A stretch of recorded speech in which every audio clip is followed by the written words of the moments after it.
Namaskar, this is Manish Rai and I welcome you to my YouTube channel English for All. We are going to study the third chapter of Panorama Part 2 created for class 10. And here is the third chapter. It is Gilu and it has been written by Mahadevi Burma. बच्चों, आज हम panorama भाग 2 के पाठ संख्या 3 गीलू को पढ़ेंगे जिसको लिखा है महादेवी वर्मा ने। आइए महादेवी वर्मा के बारे में थोड़ा जानते हैं। Mahadevi Verma was born in 1907 and died in 1987। Mahadevi Verma का जन्म 1907 में हुआ था और उनकी मृत्यु 1987 में हुई थी। She was a leading poetess of the Chhayavadi school of poetry in Hindi.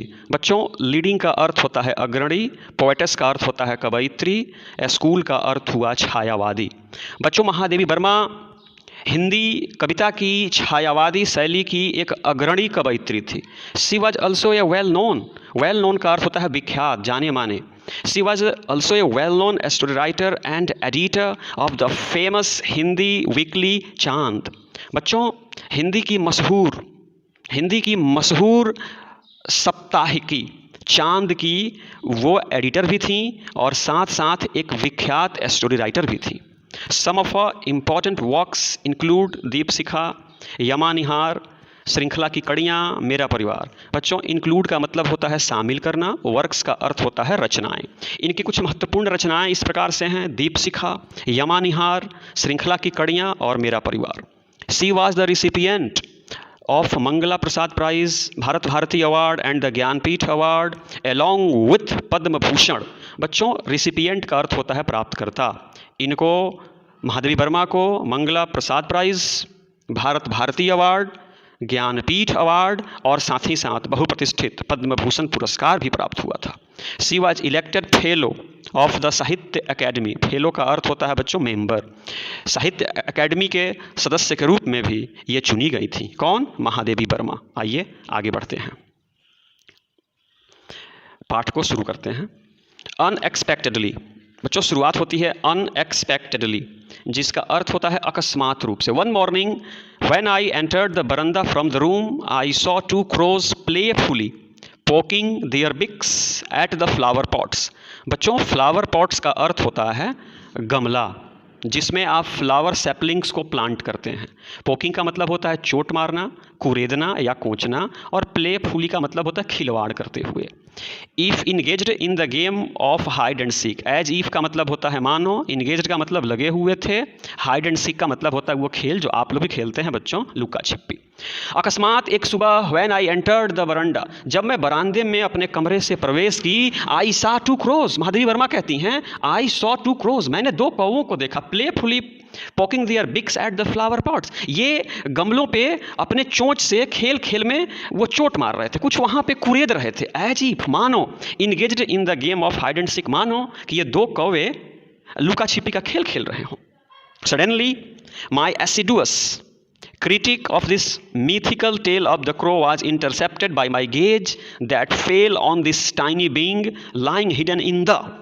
बच्चों, आइए कठिन शब्दों के अर्थों को जानते हैं।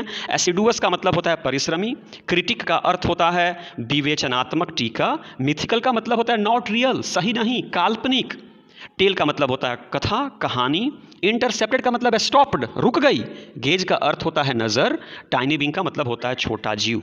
अचानक my assiduous critic of this mythical tale of the crow was intercepted. अचानक कौवों के प्रति जो मेरे मन में काल्पनिक कहानी बन रही थी ना कि ये लुका छिपी खेल रहे थे, वाज इंटरसेप्टेड, ये कहानी बनना ये रुक गई, कहानी बनना रुक गई। बाय माई गेज, कब? जब मेरी नज़र उस छोटे से जीव पे पड़ी। Lying hidden in the gap at the junction of the pot with the wall. बच्चों, जो गैप देख रहे हैं ना, गैप का अर्थ होता है खाली जगह, और जंक्शन बोलते हैं जहां 2 या 2 से अधिक सड़कें या रेल लाइंस आपस में मिलती हैं, उसको जंक्शन बोलते हैं। मैंने देखा कि दीवार से सटे जो गमले रखे गए थे, तो गमले और दीवार के बीच में जो छोटी सी जगह थी ना, उसी जगह पे एक छोटा सा जीव उसमें छुपा पड़ा हुआ है और कौवे उस पर चोंच मारते जा रहे थे।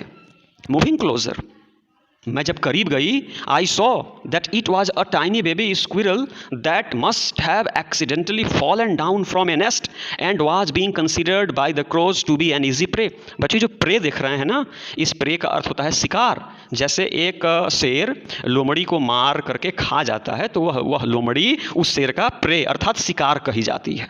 बच्चों, मैंने देखा कि एक छोटा सा गिलहरी का बच्चा जो किसी नेस्ट से गिर गया था, वाज नाउ बीइंग कंसीडर्ड, और अब कौवे समझ रहे थे कि ये हमारा आसान शिकार है, हम लोग इसको मार करके खा जाएंगे। Having sustained 2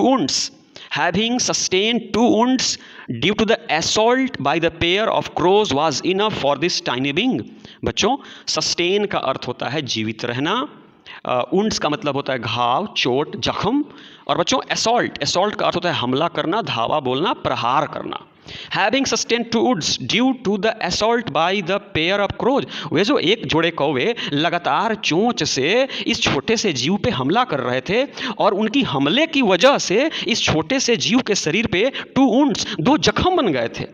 and that was enough for this tiny being, और वो 2 जख्म इस छोटे से जीव के प्राण को ले लेने के लिए काफ़ी थे। And he was now motionless, और वह छोटा सा जीव अब एकदम गतिहीन था, उसके शरीर में कोई मूवमेंट नहीं थी, वह मृत प्राय था। Clinging to the pot, clinging का अर्थ होता है चिपक के रहना, क्लिंगिंग टू द पॉट, और वह बर्तन में, वो जो गमला था उसमें चिपका पड़ा हुआ था, और उसके शरीर पे 2 जख्म थे, और वे जख्म उसके प्राण को लेने के लिए काफ़ी थे। आगे बढ़ते हैं। एवरीवन रिमार्क्ड, सबने कहा that he would not survive, सबने कहा ही वुड नॉट सर्वाइव, अब वह जीव बचेगा नहीं। बच्चों, सर्वाइव का मतलब होता है जीवित रहना, कि अब वह जीव बचेगा नहीं। After having been so assaulted by the crows, कौवों के प्रहार के बाद अब वह छोटा जीव नहीं बचेगा, ऐसा सबने कहा। उन लोगों ने आगे कहा ही बी लेफ्ट अलोन, इसको छोड़ दिया जाए, अब इसकी मौत निश्चित है।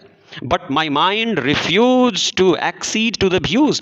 बच्चों, व्यूज का मतलब होता है विचार, और एक्सीड का मतलब होता है सहमत होना या मानना। सबने कहा कि यह बच्चा अब नहीं बचेगा, इसको छोड़ दीजिए। बट माई माइंड, लेकिन मेरे मन ने इस बात को मानने से इनकार कर दिया। एंड देयरफॉर, और इसलिए I gently lifted him up and brought him to my room, मैंने सप्रेम आराम से उस जीव को मैं उठाई, and brought him to my room, और उसको अपने कमरे में लेकर के आई। And after wiping the blood, बच्चों वाइप का मतलब होता है पोंछना। जैसे आपके कपड़े पे कहीं पे कोई दाग लग जाती है तो आप उसको पोंछ देते हो, तो आप वाइप कर देते हो। आप अपने वर्ग में जब पढ़ते हो, शिक्षक ब्लैक बोर्ड पे लिखते हैं और लिख करके मिटाते हैं, वो भी वाइप करते हैं।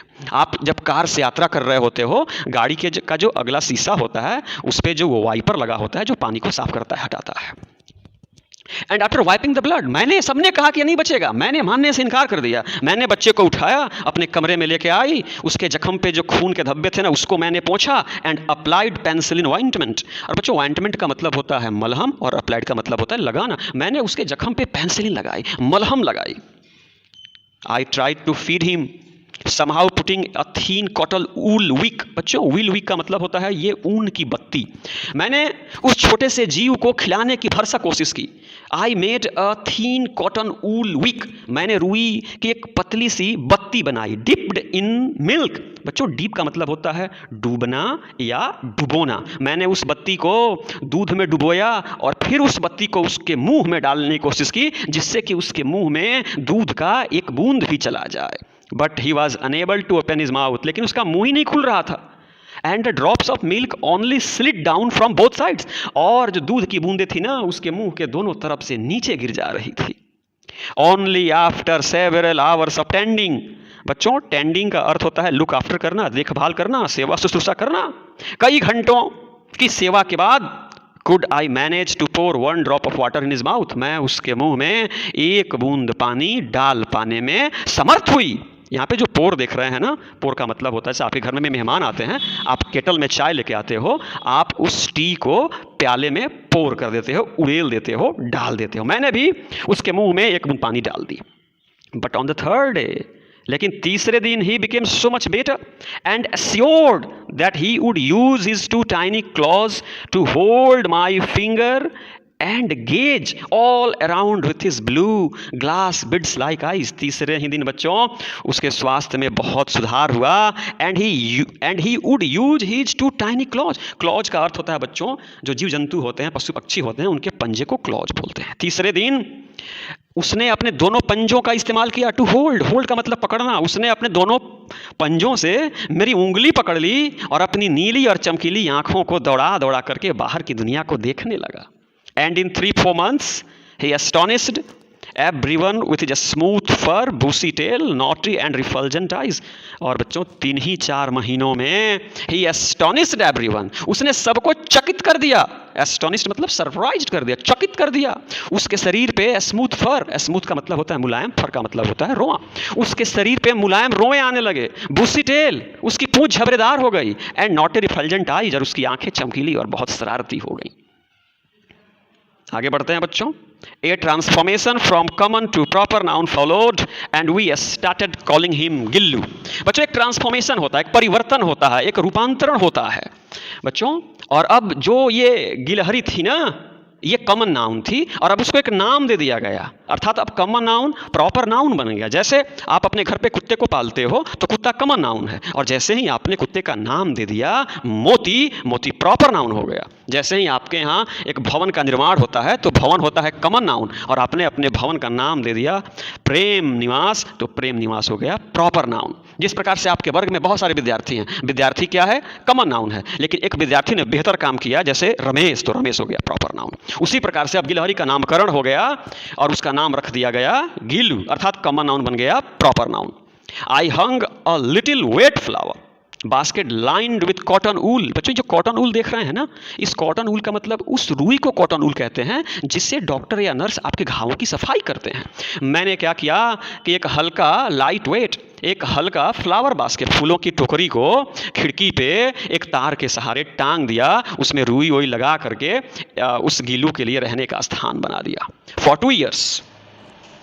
For 2 years this was गिलूज abode. ये जो एबोर्ड देख रहे हो ना, इस एबोर्ड का मतलब होता है हाउस, होम या रेजिडेंस. और वहीं टोकरी फूलों वाली जो मैंने खिड़की पे तार से टांग दी थी, वहीं गिलू का घर रहा. 2 वर्ष गिलू वहीं पे रहा.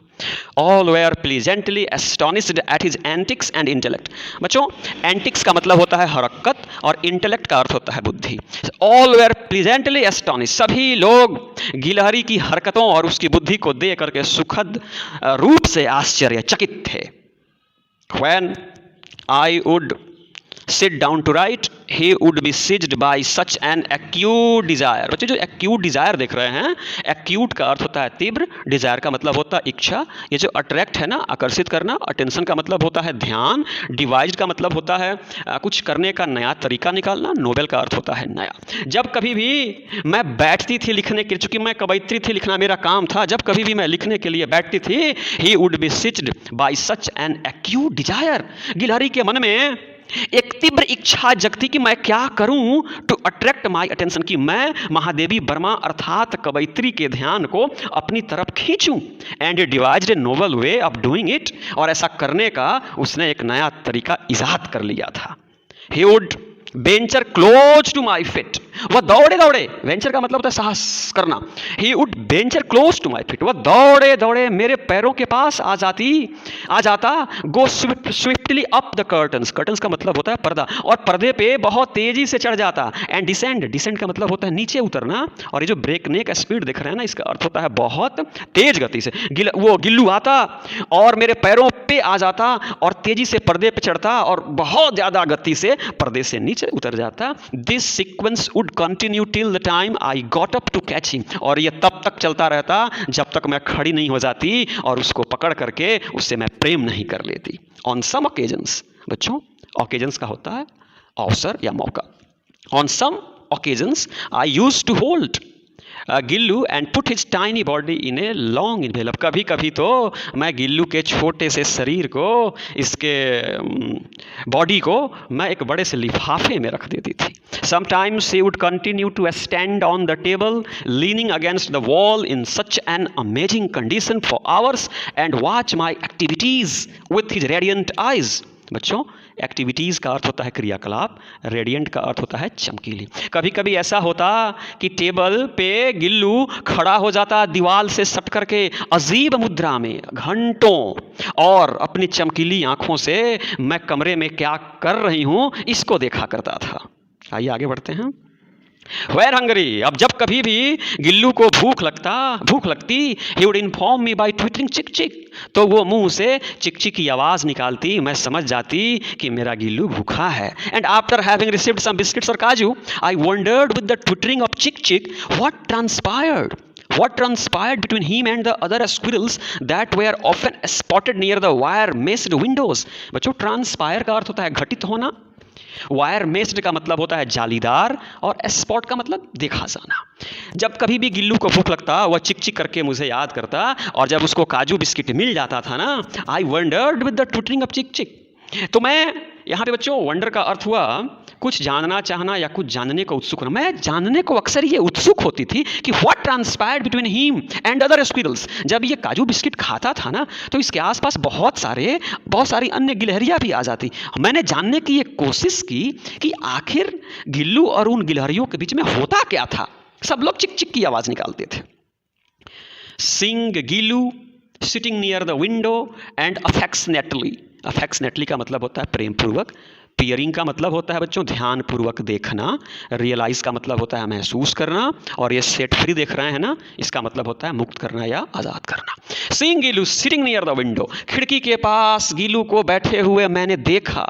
And affectionately peering at the world outside, और वो बाहर की दुनिया को बहुत ध्यान पूर्वक देख रहा था। मेड मी रियलाइज, तब मुझे एहसास हुआ। रियलाइज का मतलब एहसास होना, महसूस होना। मेड मी रियलाइज, तब मुझे एहसास हुआ that it was necessary to set him free, कि अब गिल्लू को मुक्त कर दिया जाना चाहिए।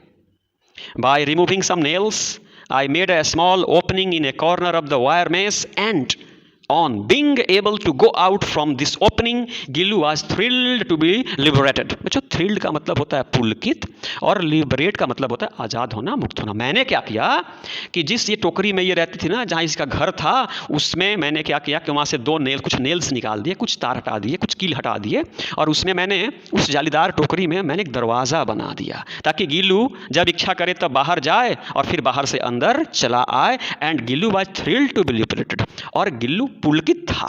टू बी लिबरेटेड, आजाद किए जाने पे गिल्लू भी पुलकित था, बड़ा हर्षित था, आनंदित था। Due to my important papers and letters, बच्चों ड्यू टू का मतलब होता है के कारण। Due to my important papers and letters my room use to remain locked in my absence. बच्चों एब्सेंस का मतलब होता है अनुपस्थिति। चूंकि मेरे कमरे में कुछ महत्वपूर्ण चिट्ठियां और कागज हमेशा रहते थे, इसलिए जब कभी भी मैं कमरे में नहीं रहती थी, my room use to remain locked, मेरे कमरे में ताला लगा रहता था। The moment the room was opened on my return from college and I stepped in, बच्चों step in का मतलब होता है कदम अंदर रखना। गिल्लू उड रस का मतलब होता है बच्चों तेजी से आना। To me and climb up and down from my head to toe, बच्चों जब जैसे ही मैं कमरे में आती थी, कॉलेज से जब भी मैं कमरे में आती थी और अपने कदम अंदर रखती थी, गिल्लू दौड़े दौड़े आता था और मेरे पैरों से होते हुए मेरे माथे पे चढ़ जाता था। देखिए इस प्रेम को बच्चों, देखिए। Since then this had become a regular practice, और उसके बाद से तो ये उसकी हमेशा की आदत ही हो गई थी कि जब कभी भी मैं कमरे में आती थी, जैसे ही कमरे में मैं पहला कदम रखती थी, गिल्लू दौड़े हुए मेरे पैरों से होते हुए मेरे माथे पे चढ़ जाता था। Gillu would also make an exit through the wire mesh opening window of the window on my living the room। जब कभी भी मैं कमरे से बाहर जाती, गिल्लू भी अपने वो जहाँ पे रहता था, जिसमें दरवाज़ा बना था, उससे ये भी खिड़की से होते हुए बाहर चला जाता। He would spend the whole day with his lot jumping and prancing up and down the branches। बच्चों ये जो prancing देख रहे हैं ना, prancing का मतलब होता है इठलाना। तो ये गिल्लू भी बाहर चला जाता था, अन्य गिलहरियों के साथ खूब खेलता था, धमा चौकड़ी मचाता था वो पेड़ों की डालियों पे। गौर कीजिएगा बच्चों। I have several pet animals and birds and all of them are quite fond of me. मेरे पास कई पेट जो देख रहे हैं ना, पालतू होता है, मेरे पास कई पालतू पशु और पक्षी हैं, और सब मुझे बहुत चाहते हैं but I don't remember any of them daring to eat from my plate. जो डेयरिंग देख रहे हैं ना, हिम्मत करना, लेकिन किसी की हिम्मत नहीं होती थी कि जिस प्लेट में मैं खा रही हूं उस प्लेट में बैठ जाएं और वहीं पे खाने की कोशिश करें। ऐसी साहस किसी अन्य पशु पक्षी में नहीं थी, गिल्लू में था। Gillu was an exception. जो देख रहे हैं ना, एक्सेप्शन, अपवाद, गिल्लू अपवाद था। The moment I would reach the dining room, he would emerge from the window, cross over the courtyard wall and the veranda, reach the table and would want to sit in my plate। बच्चों, जब कभी भी जैसे ही मैं dining कमरे में आती थी, बच्चों डाइनिंग रूम का मतलब होता है वह कमरा जहां सब लोग एक साथ बैठ करके खाना खाते हैं। जब भी मैं डाइनिंग रूम में आती थी, या भी खिड़की के ओर से आता और मेरे टेबल पे पहुंचता, and would want to sit in my plate, और उसी प्लेट में बैठने की कोशिश करता जिस प्लेट से मैं भोजन करती थी। With great difficulty, I taught him to sit close to my plate। बच्चों, बहुत मुश्किलों से, बहुत कठिनाई से मैंने गिल्लू को सिखाया, अरे यार प्लेट में नहीं बैठा करो, sit close to it। Close का मतलब होता है करीब, इसके करीब बैठ जाओ, प्लेट में नहीं बैठो। His favorite food was kaju, and when not available for several days, he would refuse other food items and threw them down from the swing। पता है बच्चों आपको, गिल्लू का पसंदीदा खाना क्या था? काजू। और जब कई दिनों तक काजू नहीं मिलता था, he would refuse other food items, या किसी अन्य खाद्य पदार्थ को छूता भी नहीं था, threw them down from the swing, ये इनको नीचे फेंक देता था। Around that time, being injured in a motor car accident। बच्चों, जो एक्सीडेंट देख रहे हैं ना, दुर्घटना, बच्चों उसी समय के आसपास एक सड़क मोटर कार दुर्घटना में मैं घायल हो गई, इंजर्ड हो गई। महादेवी वर्मा कह रही हैं, I had to spend some days in the hospital. मुझे कुछ दिन अस्पताल में गुजारना पड़ा। Those days whenever my room was opened, Gillu would rush down from his swing, but on seeing somebody else he would with the same alacrity scuttle back to sit in the nest. जब मैं अस्पताल में थी बच्चों, उन दिनों जब कभी भी मेरा कमरा खुलता, गिल्लू दौड़ते हुए आता, but on seeing somebody else, लेकिन जब वह मुझे नहीं किसी अन्य व्यक्ति को देखता, he would with the same alacrity। alacrity का अर्थ होता है गति, तत्परता। जिस तत्परता से वो गिल्लू आया होता, स्कटल बैक, उसी तत्परता से फिर से अपने घोंसले में भाग जाता था। Everyone would offer him kaju, but when I cleaned up his swing on my return from the hospital, I discovered का मतलब मालूम पड़ा, it was full of kaju, which only showed how little he was eating his favorite food those days। जैसा कि बच्चों मैंने पहले बताया कि गिल्लू का पसंदीदा खाना काजू था, लेकिन जब मैं अस्पताल से आई और मैंने उसके नेस्ट की सफाई की, उसका नेस्ट जो था काजू से भरा था। इससे मुझे पता चला कि अन्य लोग मेरी अनुपस्थिति में जब उसको खाने के लिए काजू देते थे, उसने बहुत कम काजू खाया, उसने अपने पसंदीदा भोजन को भी छोड़ दिया। देखिए इस प्रेम को बच्चों, इसका पसंदीदा काजू था, लेकिन ये काजू भी नहीं खाता था, इसको वो काजू पसंद था जो महादेवी वर्मा देती थी। इस बात से पता चलता है कि पशु पक्षी भी प्रेम के भूखे होते हैं। During the course of my indisposition, बच्चों इंडिस्पोजिशन करता है अस्वस्थता, बीमारी, he would sit near my head on my pillow and gently stroke my forehead and hair, and his moving away was like the going away of a nurse or attendant। बच्चों जब मैं अस्वस्थ थी, जब मैं बीमार थी ना, तो मेरे सिरहाने बैठता था Gillu. he would sit near my head, head का मतलब सिरहाना, ये मेरे सिरहाने बैठता था। एंड स्ट्रोक, जैसे एक माता, एक नर्स अपने बच्चे के फोरहेड का मतलब होता है बच्चों माथा, और स्ट्रोक का मतलब होता है सहलाना, थपकी लगाना। जैसे एक माँ अपने बीमार बच्चे के माथे को सहलाती है ना, वैसे मेरे सिरहाने बैठ करके गिल्लू मेरे माथे को सहलाता था। And is moving away was like the going away of a nurse। और जब वह गिल्लू जाता था ना, तो जैसे बीमार के पास से जब उसकी माँ जा रही होती है, नर्स जा रही होती है, उसका ख्याल करने वाला जा रहा होता है ना, वैसा मुझे महसूस हो रहा था कि मेरी नर्स जा रही है ना, मेरा सेवक जा रहा है, मेरी माँ जा रही है, ऐसी फीलिंग होती थी महादेवी वर्मा को। बच्चों when I used to work during summer afternoons, Gillu would abstain from, बच्चों abstain देख रहे हैं ना, इसका मतलब होता है परहेज करना, from going outside or sitting in its swing। बच्चों जब गर्मी में दोपहर के 12 बजे जब मैं काम करने बैठती थी, तो गिल्लू भी बाहर नहीं जाता। To keep himself close to me and also to tackle the summer heat. बच्चों टैकल देख रहे हैं ना, टैकल का अर्थ होता है समस्या का हल निकालने की कोशिश करना, अपने आप को मेरे समीप रखने के लिए। देखिए बच्चों इस बॉन्ड को, इस अफेक्शन को, इस अटैचमेंट को, कि एक छोटा सा जीव महादेवी वर्मा से दूर रहना नहीं चाहता। गर्मी में जब मैं काम करने बैठती थी या मेरे पास आता था। क्यों? क्योंकि मेरे समीप रहे। And also to tackle the summer heat, और हीट का मतलब होता है गर्मी, और गर्मी से अपने आप को बचाने की कोशिश भी करता था। He had discovered a totally new method, एक नया तरीका इसने याद कर लिया था। He would lie prostrate, जो देख रहे हैं ना, prostrate का मतलब होता है पेट के बल जमीन पे लेट जाना। He would lie prostrate on the सुराही kept near me and thus remain cool and also close to me। जो सुराही रखा हुआ था उसी के बगल में ये जमीन पे पेट के बल सो जाता था, जिससे गर्मी से राहत भी मिलती थी और मेरी समीपता भी। Squirrels have a life span of barely 2 years। बच्चों पता है आपको, गिलहरी जो होती है ना, इसका जीवन काल बमुश्किल से 2 वर्षों का होता है। 2 वर्ष बीत गए। As such, Gilu's lease of life finally came to an end. For the whole day, he neither ate nor ventured out। बच्चों उस दिन की बात है, गिल्लू ने कुछ नहीं खाया और ना ही उस दिन बाहर निकला। 2 साल पूरे हो गए थे।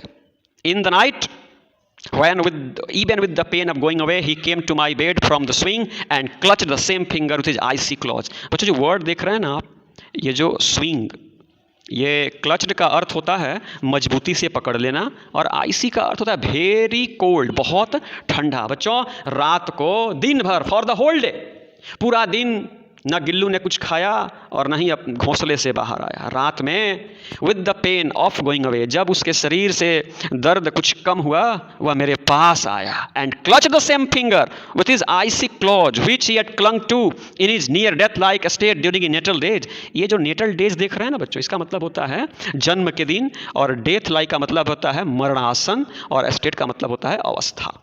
तो रात, जब जैसे रात हुई, दर्द कुछ कम हुआ, गिल्लू मेरे बिस्तर के पास आया और उसी उंगली को पकड़ा जिस उंगली को इसने कौवों से, जब मैंने इसको बचाया था और बचने के बाद इसने जिस उंगली को पकड़ा था, उसी उंगली को आज फिर इसने अपने ठंडे पंजों से मरणासन अवस्था में पकड़ा गिल्लू ने।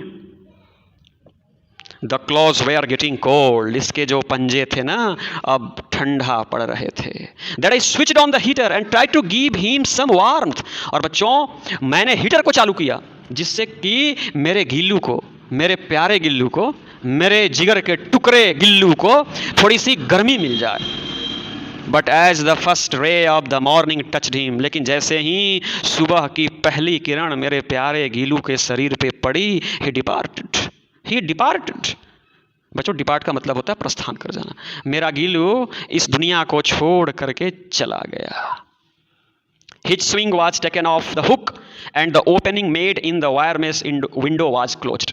बच्चों जिस हुक से मैंने इसके घर को लटकाया था ना, उसको मैंने उतार दिया, और इसके जो जालीदार जो वो घर था ना, उसको भी मैंने बंद कर दिया। Gillu was put to eternal rest under the Sonjuhi creeper. बच्चों जो क्रीपर देख रहे हैं ना, क्रीपर का अर्थ होता है किसी वस्तु के सहारे चढ़ने या फैलने वाला पौधा।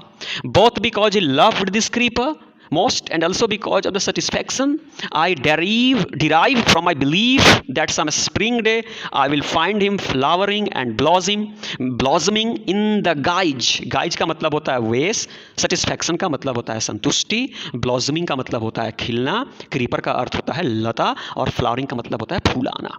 बच्चों गिल्लू की मृत्यु हो गई।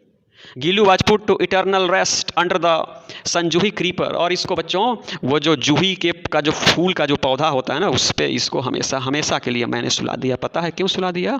क्योंकि मेरे गिल्लू को जूही फूल बहुत पसंद था, और मैंने इस उम्मीद में उस पे इसको सुलाया कि किसी दिन सम स्प्रिंग डे, कि किसी दिन जब फूल खिलेंगे ना, तो शायद मेरा गिल्लू है ना, मेरा Gillu in the guise of a tiny yellow flower, कि शायद मेरा गिल्लू, इस उम्मीद में कि मेरा गिल्लू जूही फूल की तरह अपना वेश बदल करके जूही के फूल के रूप में किसी क्रीपर पे वो फुला जाए, इस उम्मीद में मैंने इसको जूही क्रीपर पे लिटा दिया। बच्चों कोई व्यक्ति कितना हो प्यारा हो, एक दिन उसको मरना पड़ता है।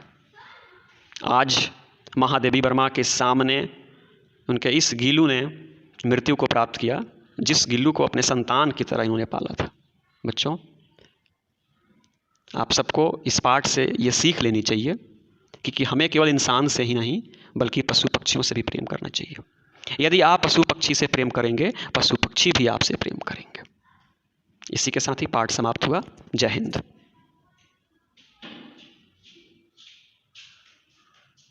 नमस्कार and welcome to my YouTube channel English for all. This is Manish Rai. आज प्रस्तुत है वर्ग 10 से गीलू। जी बच्चों, आज प्रस्तुत है वर्ग 10 से गीलू चैप्टर से चुने हुए कुछ अति महत्वपूर्ण objective type questions and their answers. जी, वस्तुनिष्ठ प्रकार के प्रश्न एवं उनके उत्तर। बच्चों, लेकिन मैं आपसे निवेदन करना चाहूँगा कि इस वीडियो को देखने से पहले आप मेरे चैनल पे गीलू की जो लाइन बाय लाइन एक्सप्लेनेशन वाली वीडियो है ना, उसको एक बार आप अवश्य देख लें, ताकि आज की वीडियो के अतिरिक्त भी अगर कोई प्रश्न आपसे परीक्षा में पूछे जाएं तो आप उनके उत्तर आसानी से दे सकें। जी, तो गीलू की लाइन बाय लाइन एक्सप्लेनेशन वाली वीडियो आप अवश्य देखें। तो आइए बच्चों, Gillu objective type questions with answers वाली वीडियो की शुरुआत करते हैं। बच्चों, क्वेश्चन नंबर फर्स्ट कहता है Gillu has been written by, यानी गिल्लू निम्न में से किसकी रचना है? महादेवी वर्मा की है, हुमायूं कबीर की है, सत्यजीत रे की है, या इनमें से किसी की नहीं है? तो बच्चों, आपका सही जवाब होगा ऑप्शन ए। जी, Gillu has been written by Mahadevi Verma. याद रखेंगे बच्चों, गिल्लू किसकी रचना है? महादेवी वर्मा की है। क्वेश्चन नंबर सेकंड कहता है Mahadevi Verma was an Indian, an English, an American, none of these. तो बच्चों, आपका स्पष्ट जवाब है Mahadevi Verma was an Indian. जी, वह इंडियन बच्चों लेखिका थी। कौन? Mahadevi Verma. Question number third कहता है who is the recipient. Recipient का मतलब होता है बच्चों प्राप्तकर्ता।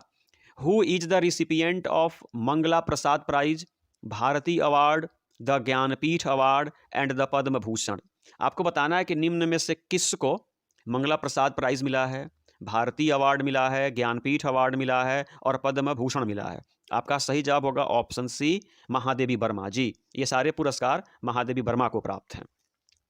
क्वेश्चन नंबर 4 कहता है कि who was elected fellow of the Sahitya academy. आपको बताना है कि निम्न में से किसको साहित्य अकेडमी का फेलो चुना गया था, सदस्य चुना गया था? हुमायूं कबीर को, सत्यजीत रे को, महादेवी वर्मा को, इनमें से किसी को नहीं। आपका सही जवाब होगा बच्चों ऑप्शन सी, महादेवी वर्मा। जी, Mahadevi Verma was elected fellow of the Sahitya academy. Question number 5 कहता है गिल्लू वाज ए। आपको बताना है बच्चों गिल्लू क्या था? डॉग था, काऊ था, स्क्विरल था या नॉन ऑफ दीज? आपका सही जवाब होगा बच्चों squirrel. Gillu was a squirrel. जी, तो नंबर 5 का ऑप्शन सी स्क्विरल सही होगा। नंबर 6 है बच्चों Gillu was injured by the assault of the, यानी गिल्लू को चोट लगी थी, गिल्लू घायल हो चुका था किसके मारे जाने से? डॉग्स के द्वारा असॉल्ट करने से, काउच के द्वारा असॉल्ट करने, सॉरी ये क्रोज होगा बच्चों, आप इसको क्रोज समझिएगा। क्रोज के असॉल्ट से, स्नेक्स के असॉल्ट से या नॉन ऑफ दीज के असॉल्ट से?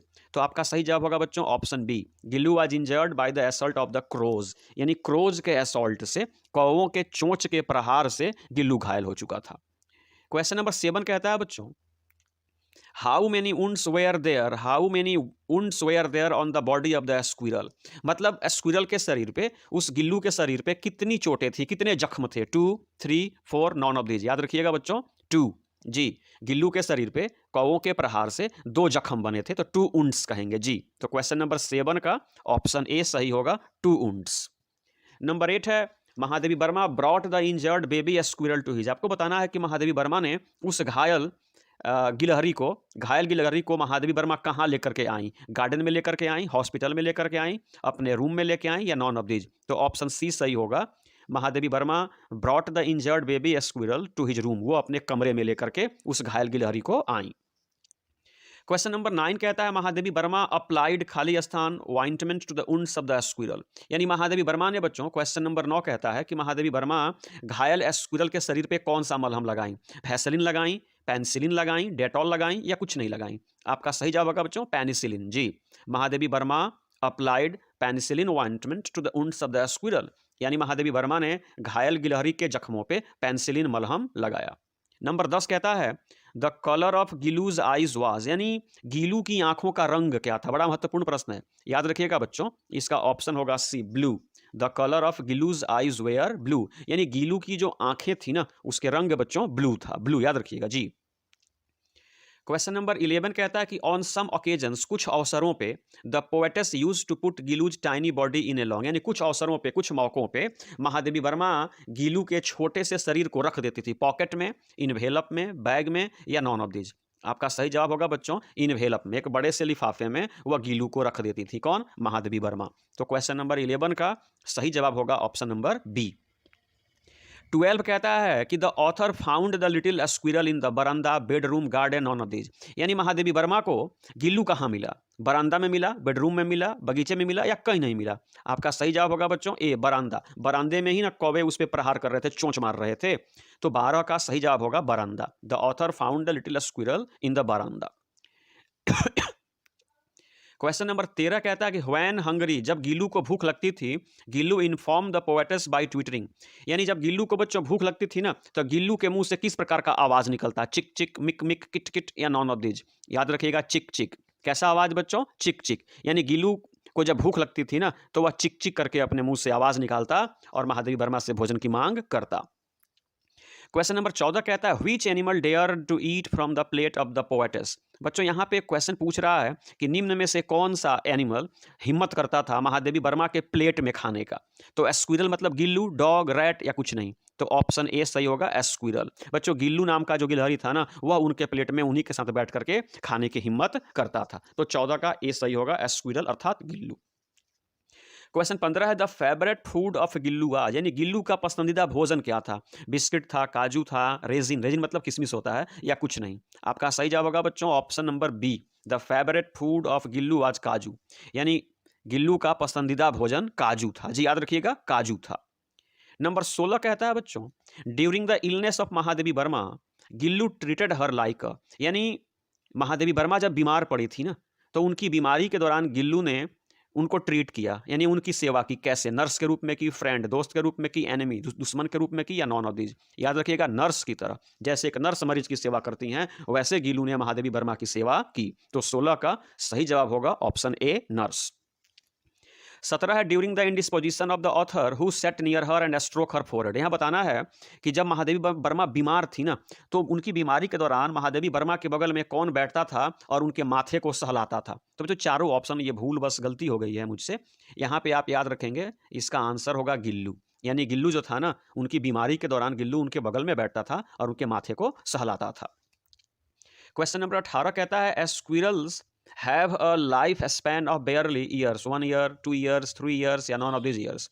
यानी आपको बताना 18 में कि गिलहरियों का उम्र लगभग कितना होता है। तो बच्चों याद रखिएगा, गिलहरियों का जो जीवन काल होता है ना, मुश्किल से बेयरली 2 ईयर्स, मुश्किल से 2 वर्षों का होता है। याद रखिएगा, 18 का बी होगा, squirrels have a life span of barely 2 years.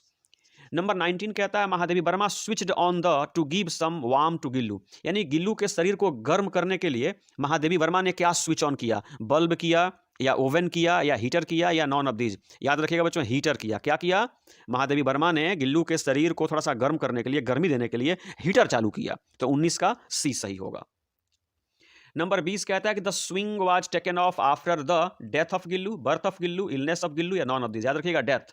यानी जिस टोकरी में इसका घर बना था ना गिल्लू का, जब गिल्लू की मृत्यु हो गई तो स्विंग से उसको हटा दिया गया। तो 20 का ऑप्शन ए सही होगा, the swing was taken of after the death of Gillu. Gillu की मृत्यु के बाद स्विंग को हटा दिया गया, झूले को हटा दिया गया। नंबर 21 कहता है गिलू वाज बरीड अंडर, खाली स्थान creeper, jasmine creeper, Sonjuhi creeper, lotus creeper, या नॉन ऑफ दिस? यानी मृत्यु के बाद गिलू को किसके फूल के नीचे दफन कर दिया गया? याद रखिएगा बच्चों, संजूही। जी बच्चों, 21 का सी होगा, जूही के फूल के नीचे इनको दफन कर दिया गया था। तो 21 का सी सही होगा।